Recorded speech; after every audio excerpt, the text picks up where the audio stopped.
মাটিতে যারা বুদ্ধিমান, সরস্বতী বিদ্যাপতি যাদের ঘরে ঘরে, লক্ষ্মী আম্মা রেহানা সুলতানা যাদের ঘরে ঘরে,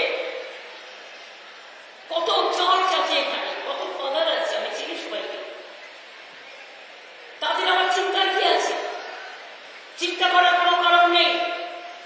এবং সেজন্য বলছি, লক্ষ্মীর ভান্ডার মায়েরা জেনে রাখো, বিজেপি বলেছিল যে লক্ষ্মীর ভান্ডার 3 মাস বাদে তৃণমূল কংগ্রেসকে হারিয়ে তৃণমূল কংগ্রেসের সরকার ভেঙে দিয়ে, যদিও এটা বিধানসভার ইলেকশন নয়, দিল্লির ইলেকশন, তাও বলেছে এত বড় সাহস যে তৃণমূল কংগ্রেসকে ভেঙে দিয়ে আমরা লক্ষ্মীর ভান্ডার বন্ধ করে দেবো। আমি বলি সাহস থাকা ভালো, দুঃসাহস থাকা ভালো নয়। লক্ষ্মীর ভান্ডার ভাঙতে আসলে বাড়িতে শিল নোড়া আছে, শিল নোড়া দিয়ে দাঁতের গোড়াতে একটু পলিশ করে দেবে ভালো করে। লক্ষ্মীর ভান্ডার মা বোনেরা জেনে রাখুন, আগে ছিল 60 বছর পর্যন্ত, এখন আমি নিয়মটা করে দিয়েছি সারা জীবন পর্যন্ত। যতদিন বাঁচবেন ততদিন পাবেন, যতদিন বাঁচবেন ততদিন পাবেন, যতদিন বাঁচবেন ততদিন পাবেন। ছেলে মেয়েরা হায়ার এডুকেশন করতে গিয়ে টাকা পাবেন, আপনাদের অসুবিধার কিচ্ছু নেই। নতুন করে জীবন চলবে। কর্মসংস্থানও বাংলায় যেভাবে বেড়ে চলেছে, আমরা 40% দারিদ্রতা কমিয়ে দিয়েছি, আর ইন্ডিয়াতে 80% দারিদ্রতা বেড়ে গেছে। ITI মনে রাখবেন, IIT সবচেয়ে বেশি ছেলে মেয়েরা ওখান থেকে চাকরি পায়। আজকে 30% ওখানকার ছেলে মেয়েরাও চাকরি পাচ্ছে না। মোদি রেল বিক্রি করে দিয়েছে, তেল বিক্রি করে দিয়েছে, সেল বিক্রি করে দিয়েছে, ডিফেন্স বিক্রি করে দিয়েছে, সব বিক্রি করে দিয়েছে, দেশটাই বিক্রি করে দিয়েছে। আর এবার যদি ক্ষমতায় আসে, দেশ থাকবে না, রাজনৈতিক দল থাকবে না, নির্বাচন থাকবে না, স্বাধীনতা থাকবে না, ধর্ম থাকবে না, মানবিকতা থাকবে না, সংস্কৃতি থাকবে না, কিচ্ছু থাকবে না। তাই আপনাদের বলি, আমার যেহেতু আবার মিছিল মিছিল আছে অনেক, খেলা হবে কি ভাইয়া? বলতো আরো নয়, খেলা হবে, বলো বলো, খেলা হবে। আমি কিন্তু 2 মাস ধরে চিৎকার করছি, খেলা হবে, খেলা হবে, খেলা হবে।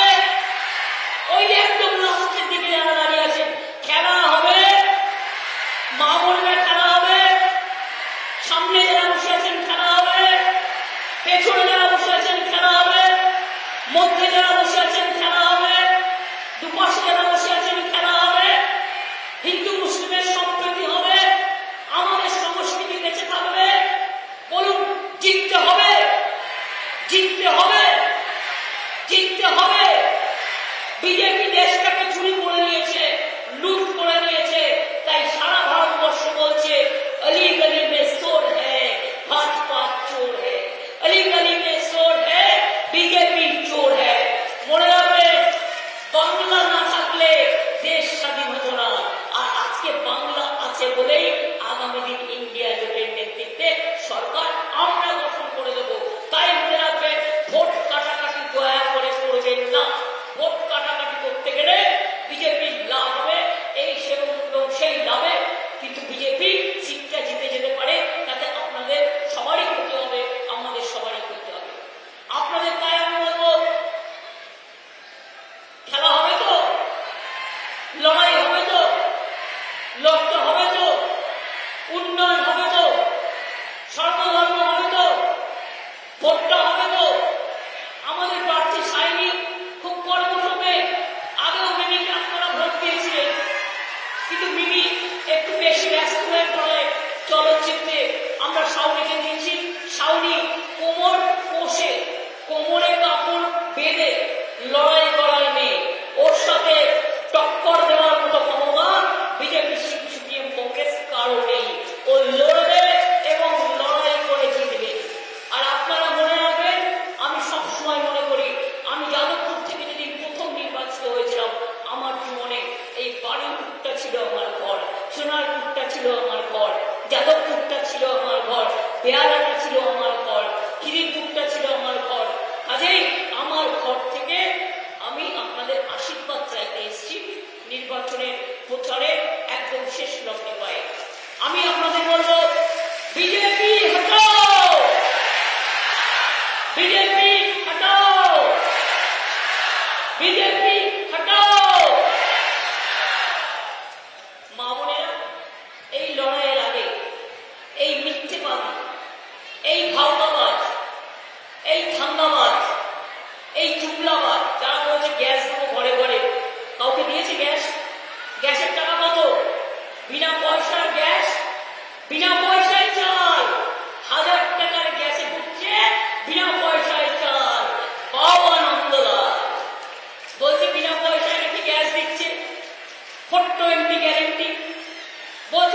যে আপনাদের এই শঙ্করধ্বনি, আপনাদের অনুধ্বনি, আপনাদের এই দোয়া, আমি সব কাজ ছেড়ে কিন্তু আজকে এখানে ছুটে এসেছি। আমার কিন্তু অনেকগুলো প্রোগ্রাম আছে এবং আগামীকালও আছে। তা সত্ত্বেও মনে রাখবেন, আমি এসেছি একটাই কারণে, মিথ্যে কথার জবাব দিতে।